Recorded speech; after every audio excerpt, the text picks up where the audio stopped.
the physician alignment and engagement work group. We're going to have a little time amongst ourselves, and then, as I think you all know, we're going into the joint meeting with the data and infrastructure work group. We'll start with just a couple of housekeeping things. I think John Hamper, I think you may be on the phone. Can you hear us? Hello, hello. Okay. Hey, John, are you? Hey, John. Yeah, we can hear you just fine. So good morning. Okay, so I think we've usually started with roll call, so we can start just to see who from the work group is here, and we can just go around. Barry Rosen from Gordon Feinblad. Dan Wynn, Care First.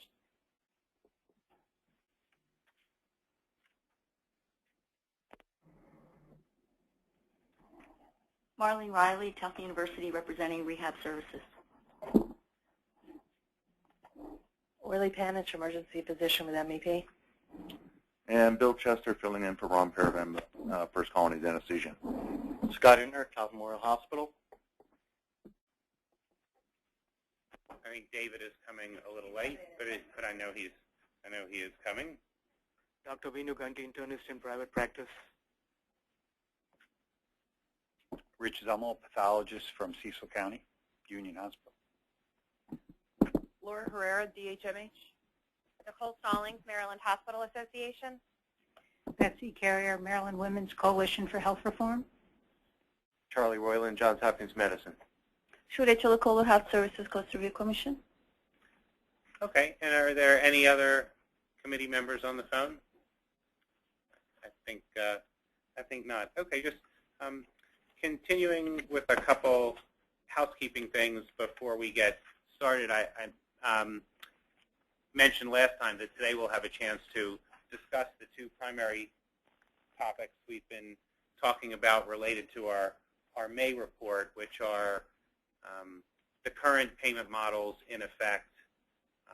We'll talk about that just a little, but the main thing we need to work on is developing recommendations related to gain sharing / pay for performance. So we'll talk about that this morning before we move on to the joint meeting, which again will have some experts here speaking. Also, we've added a meeting, which is May the 22nd, and we'll get all the meetings. We now have dates for the rest of the meetings through the end of June, and those will get posted to the website probably today. We mentioned at the last meeting that the next one after today is April the 10th, and we'll be back to our 8 to 10 time slot. I think all the other meetings will be in the 8 to 10 time slot. The only reason this one was different was because, because we have the joint meeting coming up. The next two meetings on April the 10th and May the 22nd, I think will be all discussion. We won't have any experts. It will be all about just talking about our recommendations due at the end of May. So I'm looking forward to having those two meetings where we'll just be discussing where we're going. And then the only other housekeeping thing is, and I think it was, you would have seen it in the email, just because we have so many folks talking this afternoon, we extended the time until 12:30. So if you're able to stay, that would be great. And so with that, I think we'll just start our. And the only other housekeeping thing is we'll try and break around 9:50, just so we have time to transition the room for the joint meeting. I created just a little PowerPoint to try and, not that I'm going to talk from it, but more just to guide our discussion during the first hour. The first slide I don't think we're going to spend much time on, but it just briefly summarizes some of the things that Barry Rosen talked about when he talked about current payment models. One of the two things we need to report on in May is just an overview of how payments work in the state today. And so we'll take a shot at writing that up, although to the extent there are sort of non-traditional, non-fee-for-service payment models in the state, we don't have great visibility on the extent to which they exist, what % of the money is in those other payment models. And so as we begin to develop the report, I think we'll look for information for those who do know, from the physician community, from the hospital community, from the payer community, so that we can get an accurate picture of the current landscape. I think we'll need your input to get there. So we'll start to write, and then we'll look for input from you all to get a more clear picture of what the current landscape is. And then where we thought we'd spend the bulk of our time today is just talking about where we're going in terms of developing a recommendation related to gain sharing / pay for performance. And we appreciate all the folks that spoke last time, both related to the white papers. Patrick Redmond, who spoke about the MHA and the Hopkins white paper, and Dr. Parabemba speaking about the MedChi white paper, and then our guests from AMS and from Western Maryland Health System / BRG.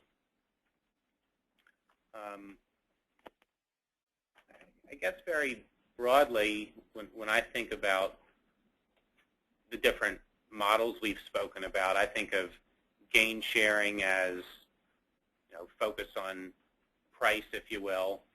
Think of gain sharing and shared savings are both sort of, think of as CMS defined terms. Gain sharing more about price, shared savings sort of an ACO-like term, brings in volume.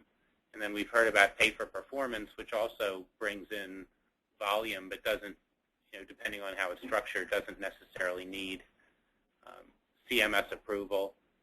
And then just some other things that I've seen and heard about, and also seen referenced in the Maryland application to CMS, is there was reference to Maryland applying for bundled payments is another structure that people talk about. Some of you may be familiar with the BPCI, Bundled Payment for Care initiative, which exists nationally, but it can't exist in Maryland just because of the way the law is written. It was specifically written for IPPS hospitals, prospective payment system hospitals, of which Maryland is not one, but there was discussion between the HSCRC and the CMMI, the Innovation Center, in the process of creating this Maryland agreement, that they would be open to us doing a Maryland version of bundled payments. And then I also saw recently there's a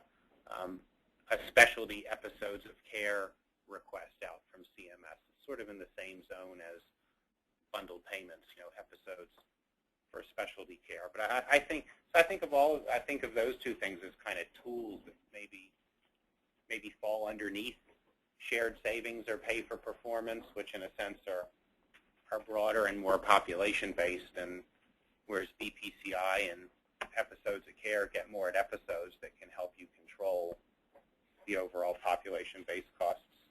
I think with that, actually this next slide have a couple, just listed some broad policy questions.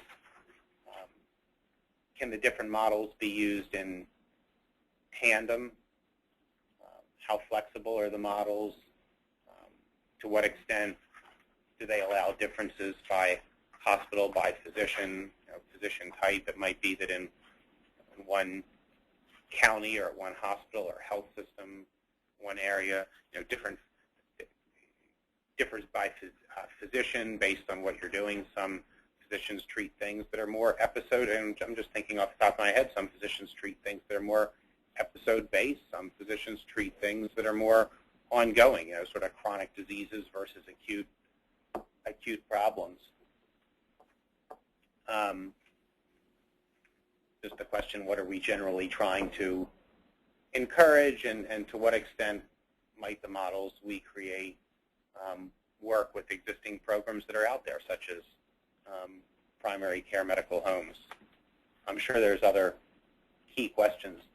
And this is the last slide, and this is the one I sort of put out there to facilitate discussion. And really, it's just it's an open-ended grid that lists the different structures I referenced and some key model components down the side, and hopefully it'll help to structure our discussion.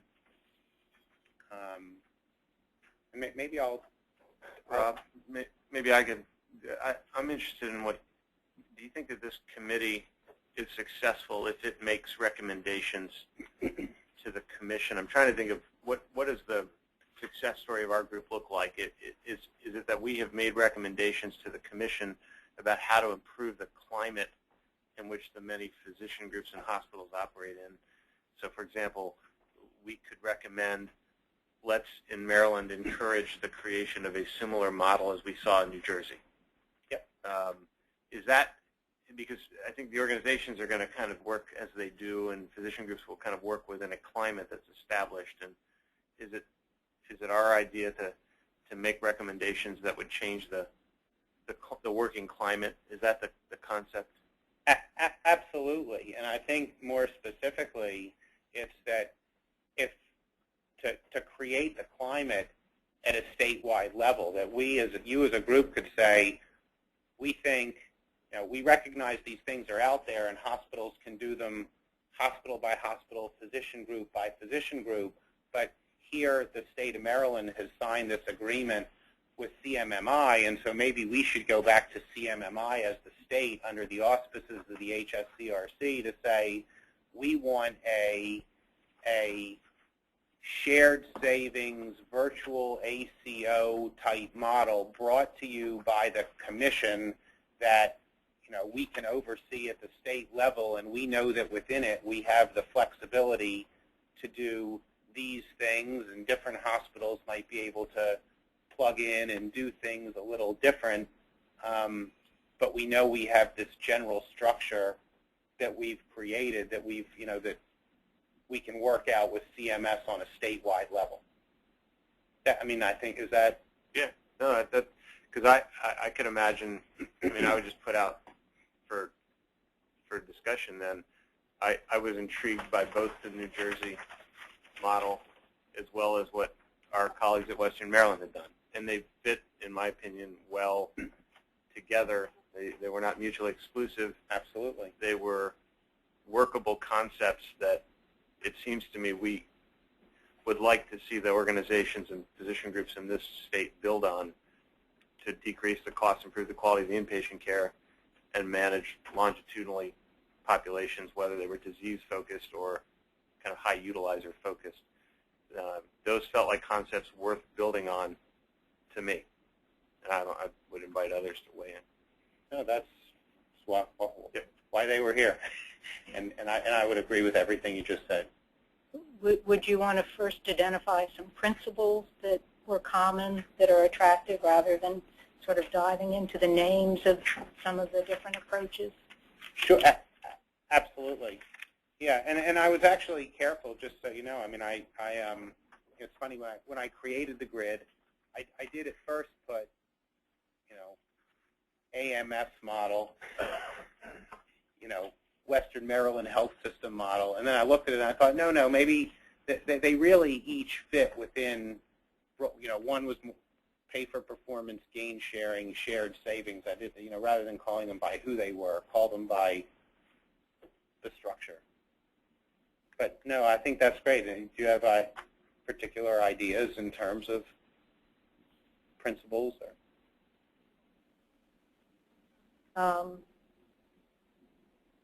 I guess, let me think about it for a minute. Yeah. Mm-hmm. The only other thing I would add on the key model components is certainly, the statutory and regulatory requirements in Maryland. So we have CMS, OIG, but we also need to look, at our own state statutes, regs that limit what we do. That's a really good point. A very good point. Yeah. I had some suggestions for things to add to the matrix if we're sort of grading or comparing. The impact on the new waiver requirement that we keep all payer costs below a certain level annually. The impact one choice over the other has on our ability to meet the Medicare test, which is independent of the all-payer test. The impact on hospital profitability, one of the goals of the commission is to make sure the hospitals stay solvent. These are just three that I thought of. There may be others, but as we recommend something, we should have an idea if that's really a good idea, because that really will help us on the Medicare test, which may be the toughest test to meet. Thank you. And I think those are, I agree, those are all good. And I think what Betsy and Barry are both saying is these are sort of principles that you want to have underlying whatever you fill in the blocks. So I would maybe suggest if you have anything on top of your head right now that should be included in sort of a principles document, feel free to provide that. But maybe the best way to, in terms of timing, too, is if you don't have anything right now and you want to go back and think about it over the next, I don't know how much time we have, maybe a week or so, if you could email us some ideas, and we'll kind of pull together, principles, guidelines sort of document to help guide us through the next meetings. Does that make sense, Rob? Yeah, absolutely. I think the white paper also indicated some kind of principles around that, being keeping the waiver targets in mind, being voluntary in nature, obviously, things like that could be pulled from as a starting point. I think there's also something else to look at in terms of what structures are required to support the different models, whether or not you need economically integrated physician enterprises, or it can be done with smaller independent physicians that are working collaboratively clinically but not necessarily economically aligned. That's especially as you move around the different parts of the state. The landscape is very different for different hospitals, different areas, whether it's competitive or sole hospital, and whether or not you've had seniority consolidation on the physician side and the non-physician providers. That's the other thing we need to keep in mind, is a lot of these models see their biggest performance from the ancillary post-acute rehab and the like. And how do we wrap those in as well? Yeah, I think that's right. And related to post-acute. Could you move the microphone closer? Sorry about that. Related to post-acute, I know another thing that's come up, and it's mentioned, something we'll get to after the May report, just another tool in the toolbox we can talk about is the 3-day stay rule. And as you talk about post-acute, that might be another tool we want for our toolbox as people are trying to implement these different programs, having a waiver of the 3-day stay rule. When you look at the National Bundled Payments for Care Initiative, that's something that CMS grants within that program. So, and I don't know for certain, but I would guess, I don't know if ACOs are able to take advantage of that, but I know that within the Bundled Payment for Care Initiative, they allow that. So that could be another tool we're looking for. Dr. Hess? Yeah, and just as in a practical sense, knowing that a year and 5 years goes by very quickly, and that new structures and organizations are built rather slowly, particularly in complex environments. Adding to this, how we would leverage the already existing structures within this framework, because trying to build new may be too overwhelming. I would agree with that. So I have a request. If you can move your microphones to the side rather than the front, maybe that will be helpful to get the voice projected. Everybody. Thank you. And I'd just be curious, Dr. Heft, is there anything in particular that comes to mind in terms of leveraging existing structures? Well, is this microphone here okay? Am I good? Yeah. I've obviously not done a good job moving it towards me. So, but I take instruction well. Yeah. You're welcome. The big piece is that realistically, we have really a very strong ambulatory care infrastructure in the state. With probably thousands of sets of facilities, many thousands of facilities that are already existing, physicians, nurse practitioners, et cetera, and then we also have the 40-something, 46, I think it is, hospitals already existing. And rather than trying to recreate a new system that doesn't use those effectively, really being able to integrate those two already existing systems and leverage, the processes. Sorry.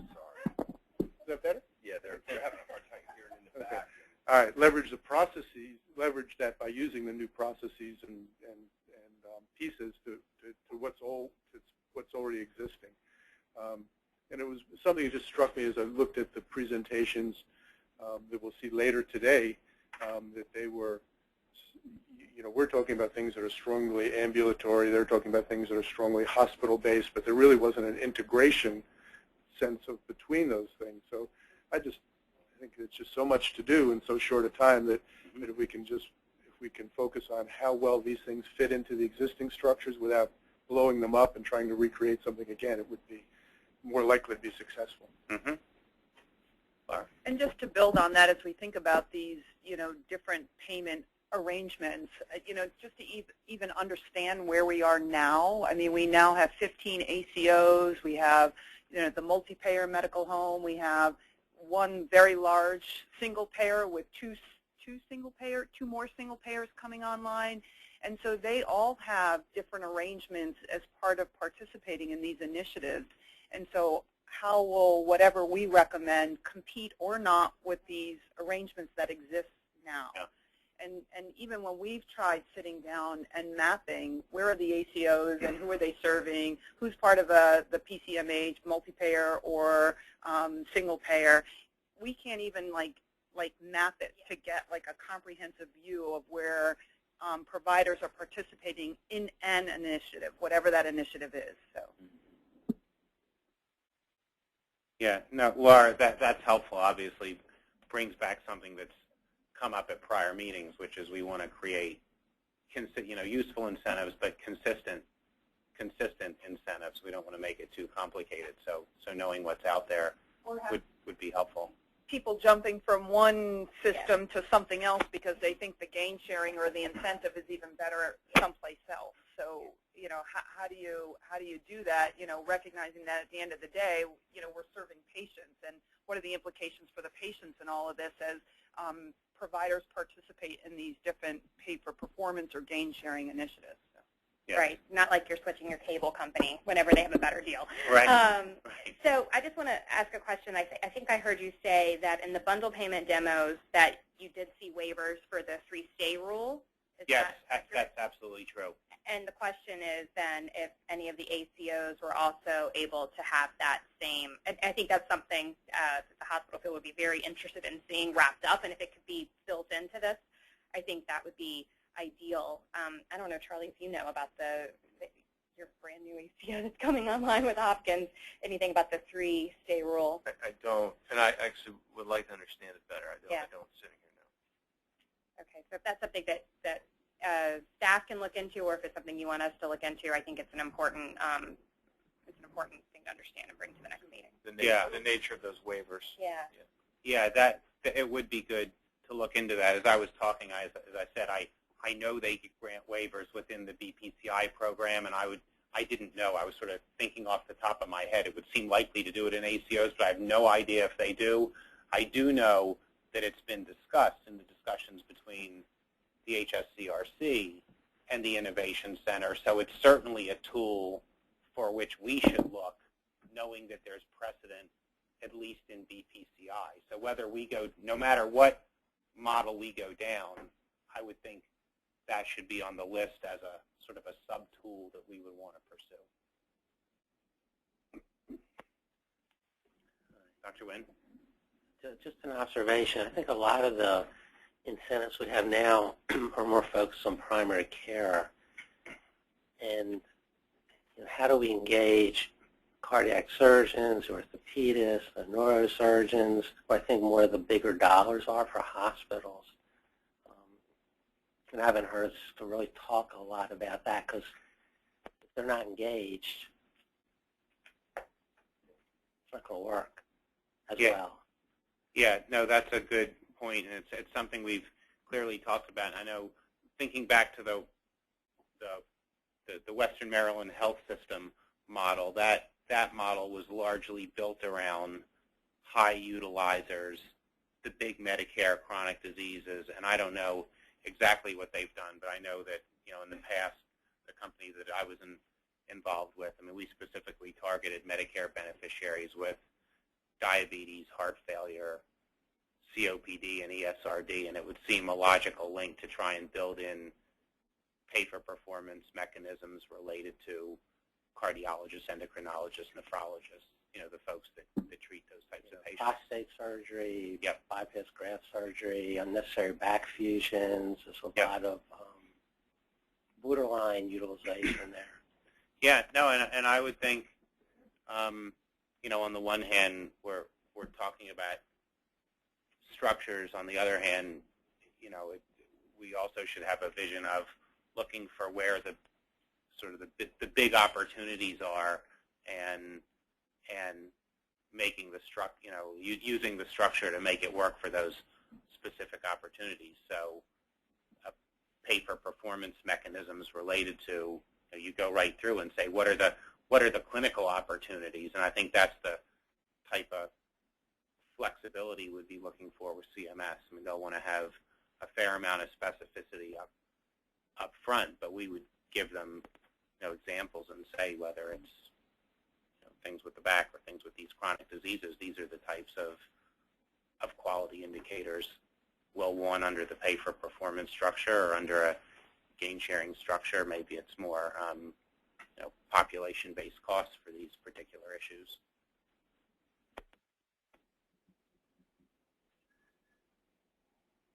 I just want to build on what Dr. Haft said about existing structures, that if we want to think broadly, we might want to consider what Care Partners in Boston has done, where the focus is more bringing the care to the patient and having a continuum of care in the same buildings. That right now there's a lot of emphasis on transitions, and transitions involve shifting people from place to place. And if we can broaden how we look at that continuum within existing structures. Mm-hmm.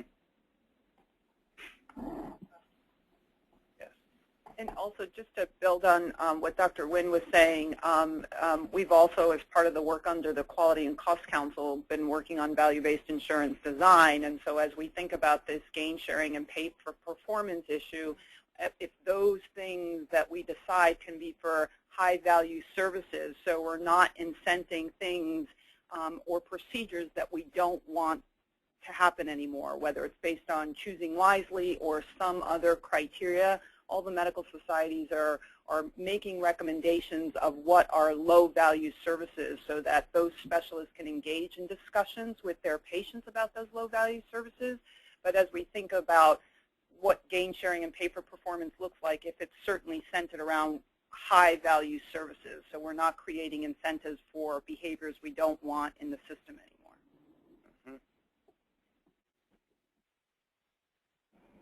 So I would agree with Laura there, and I think we saw immediate kind of movement and coalescing around in the waiver application when there were complications that were listed for focus. The field came together and said, okay, that's where we need to focus, and then we worked collectively, collaboratively with the Health Services Cost Review Commission to revise the payment policy to ensure that we were really focusing on the same things. And I think to the extent that we can do that here, we can say either this is high value that we want to encourage, or this is the low value that we want to discourage, and work that in and have that agreed list, and using something that we don't really need to debate. So to the extent that it's choosing wisely or something similar, I think that makes a lot of sense. I would not want debate to continue for a year. I think we need, as a 5-year demo, as was pointed out, and I do think this time next year we would very much like to have something pretty close to being stood up, or on its way to being stood up. So that's the only caution I would have on building the best possible Maryland version, is that it does need to stand up so we can see the impact in the first phase of this work.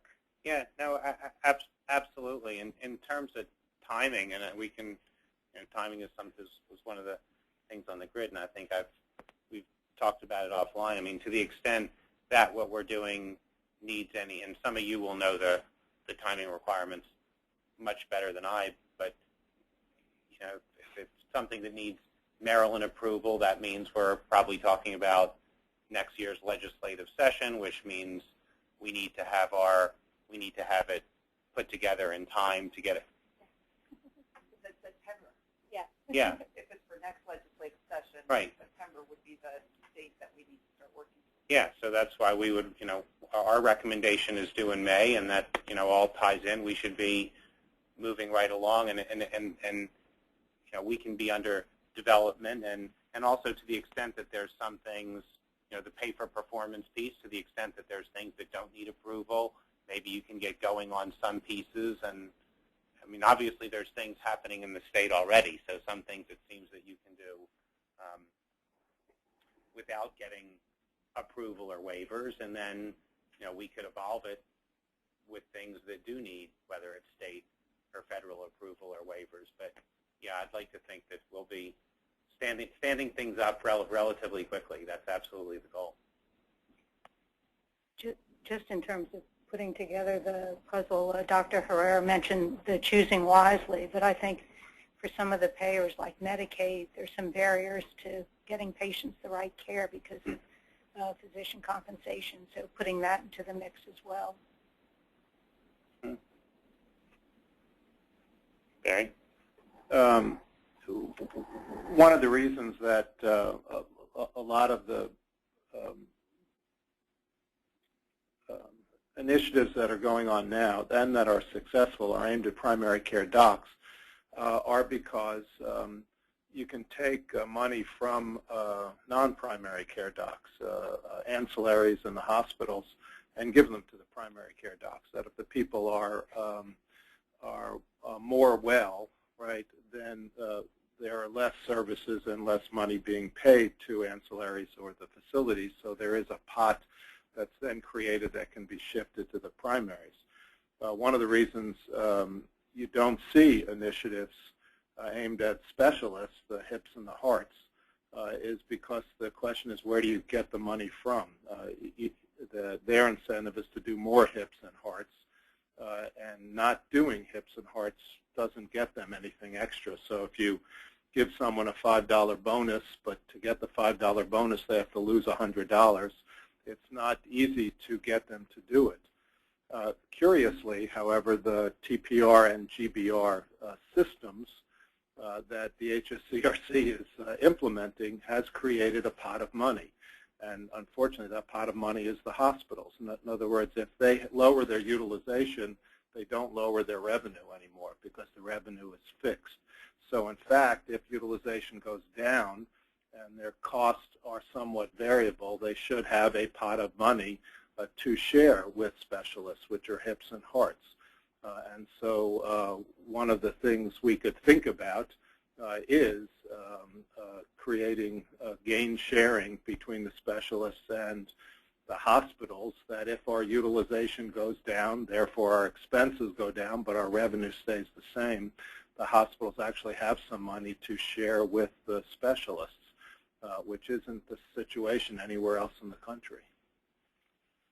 Yeah, Barry, I think that's exactly right. I think that's the way, payers have the ability to think about it. And just from my own observations, to make these things happen, you need those physicians to do things and take time to do things that the fee-for-service system doesn't pay for, whether it's talking to the primary care physician, or talking to the caregiver, talking to the pharmacist, and just spending time with the transitions and educating the patient. So I think you need to figure out a way that you can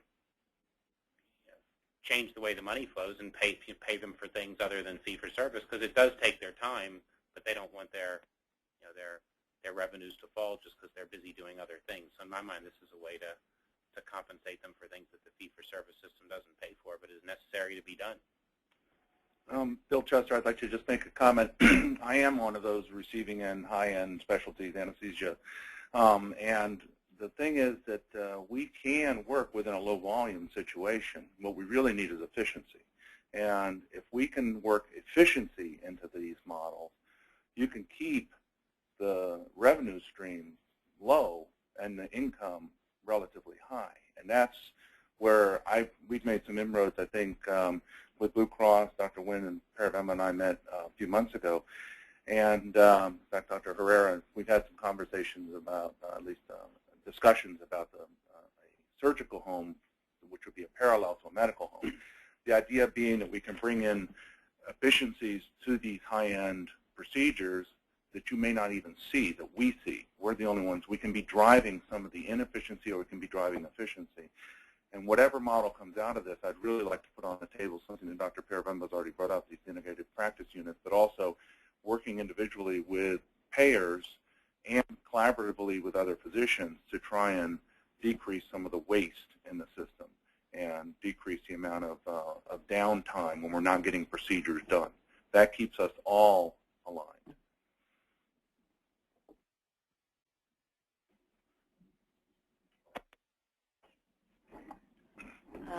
Thank you. Worley Panich, Emergency Medicine. So I agree there's certainly plenty of opportunities, as Barry Rosen has put out, in terms of, I think it was Barry, on gain sharing and opportunities there being a pot of money. I have practiced, I have colleagues who practice in TPR hospitals. Some are significantly more successful in doing the gain sharing than others.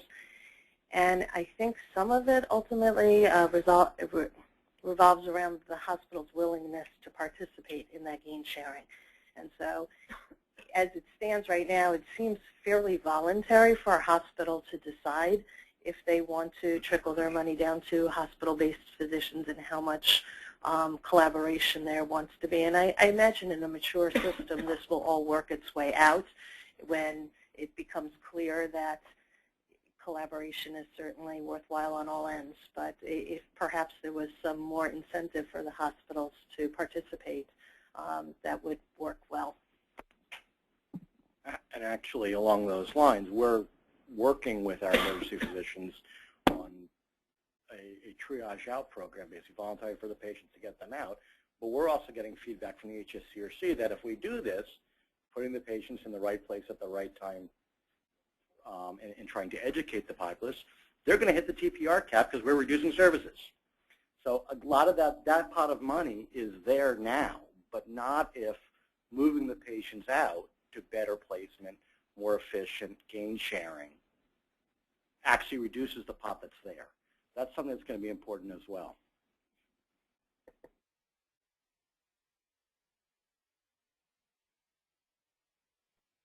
Rob, it also feels like that from the hospital's perspective, as I've joked that this is an image where about 35% of the pixels have filled in, so we're starting to see the image, but we're not really sure what it looks like. And I think the certainty of your revenue stream is a big part of your ability to plan incentive programs like what Barry's talking about. So if you incentivize your spine surgeons to do fewer cases, there are two scenarios. One is you've done a great job at reducing unnecessary use, and you've spent some money and enriched them, or at least kept them whole from doing that.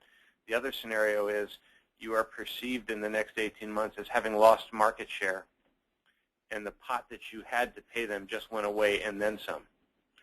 And so understanding the rules and the certainty over some time horizon of 18, 24 months or more is a big part of it. Right now, I think everyone would agree that a 10-day readmit of a heart failure patient is a bad thing, and we should be eliminating those. And I don't think any of us is afraid that if we reduce that, that's going to hurt us in the long run. But the hips, the knees, the prostates, the things where the guidelines are not as clear, it will not be clear whether you lost good volume, if you will, or bad volume, is a big part of this whole piece. And I'm not sure yet. I'm not sure what I'm recommending, but certainty is a big part of it, so that you know how to plan. Yeah, I completely agree that understanding good volume versus, good terms for people, good volume versus bad volume, how it works into market share, which in turn impacts how the global budget statewide would, could get allocated. That's key. No question. Yeah, and I just want to add, we are kind of using potential avoidable utilization, which is kind of the similar thing, and we focused on readmissions and potentially avoidable admissions or ambulatory care sensitive ones, but the work is going on to expand it, and I think choosing wisely, things like that we can add it to make it more comprehensive, and then designing a market share adjustments, taking that into account would be, our priority in the next, 6 months. But the general concept is, you're right. If you get rid of bad volume, it shouldn't hurt your. You should keep that. That's what we're trying to incent.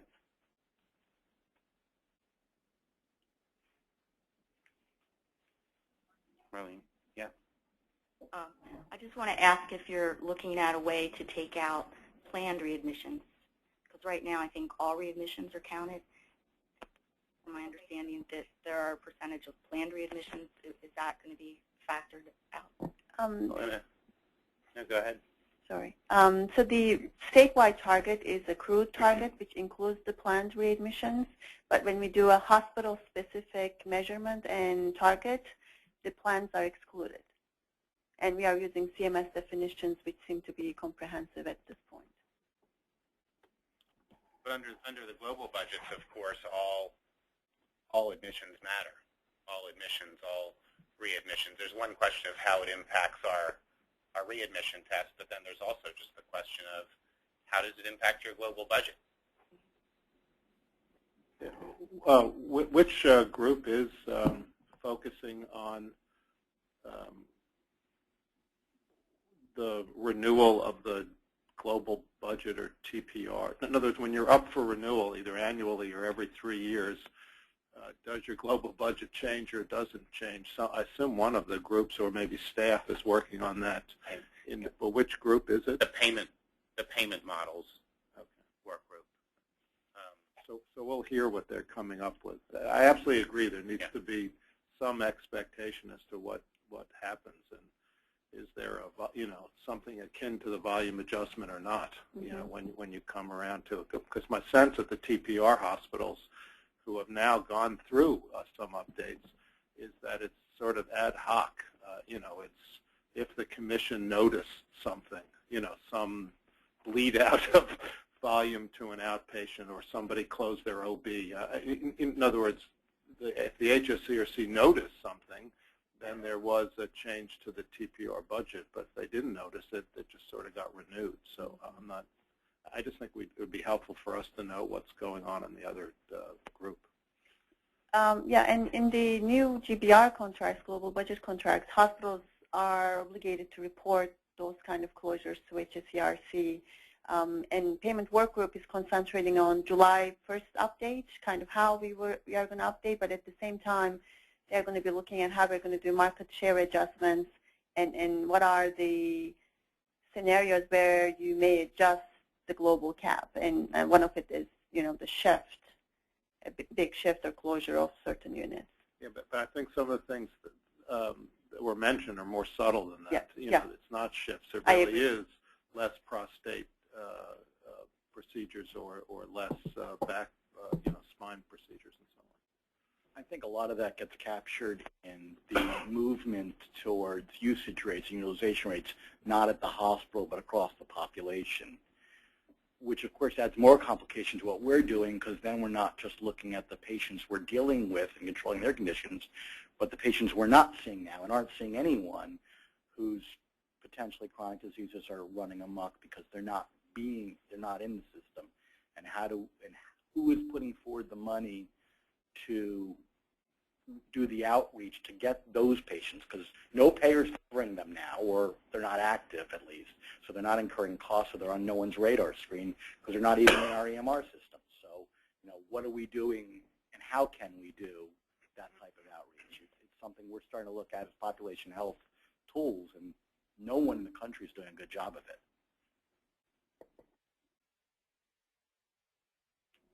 So I told myself I'd wait an hour before I brought this up, but I couldn't wait. So it's 50 minutes, nobody's mentioned malpractice. So if we're going to do things like choosing wisely, and I have a lot of discussions with physicians about that, philosophically they agree with a lot of it. Practically they say fine, so I won't do a stress test and then I'll get sued.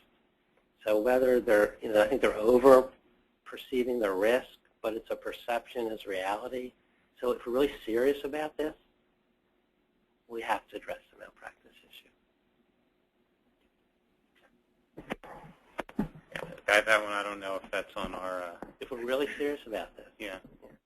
Thank you. It's a big part of the underlying culture, no question.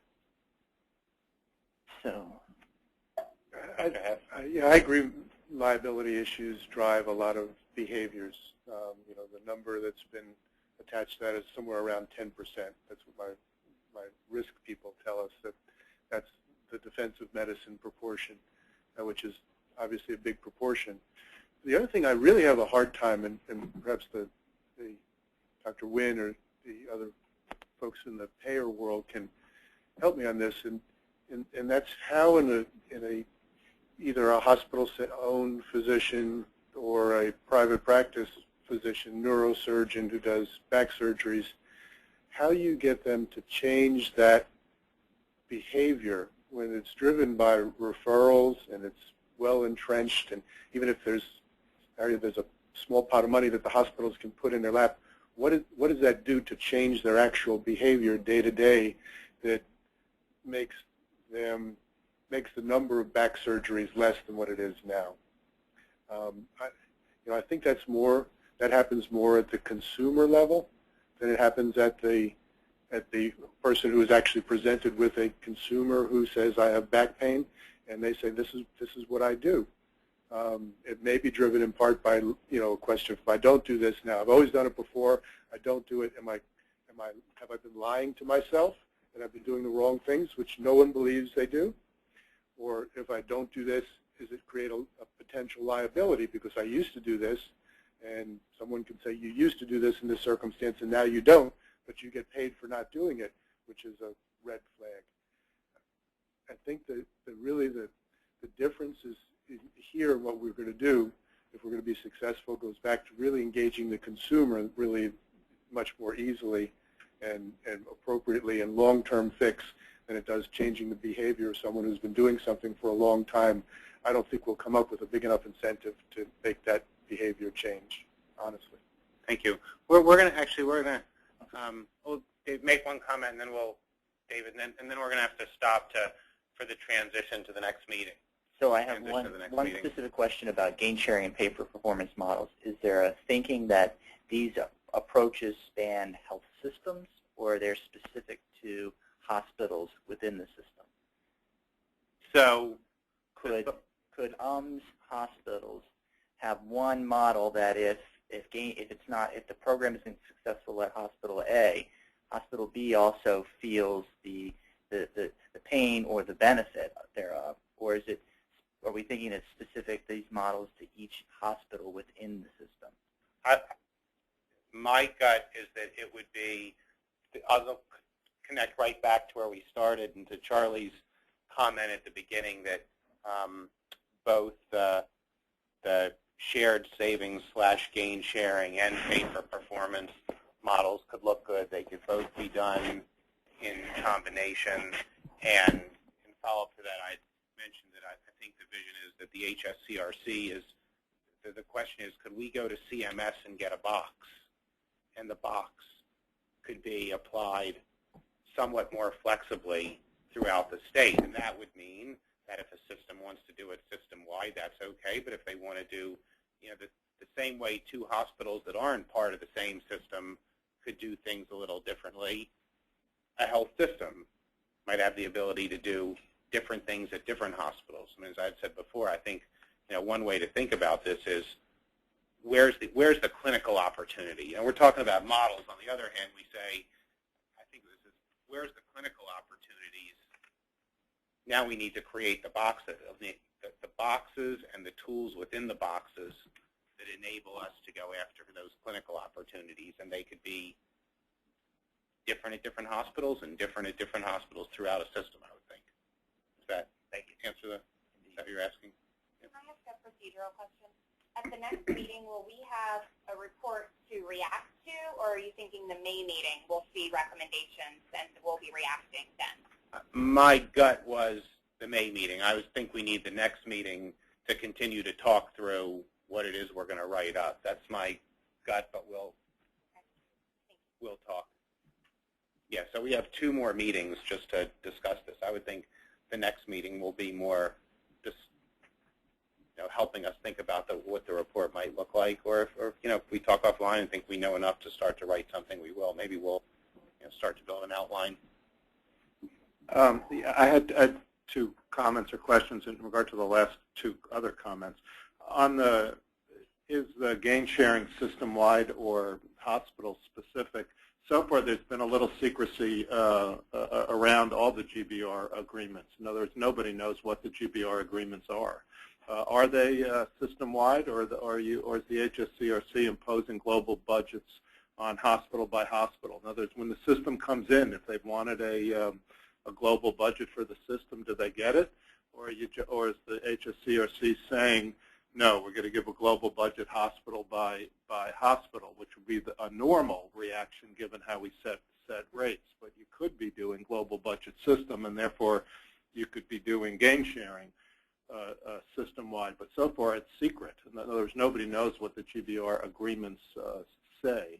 That was the first comment. And the second question, and then with regard to Howard, I do think people's behavior can be changed by publicity, which is part of what going to the consumers.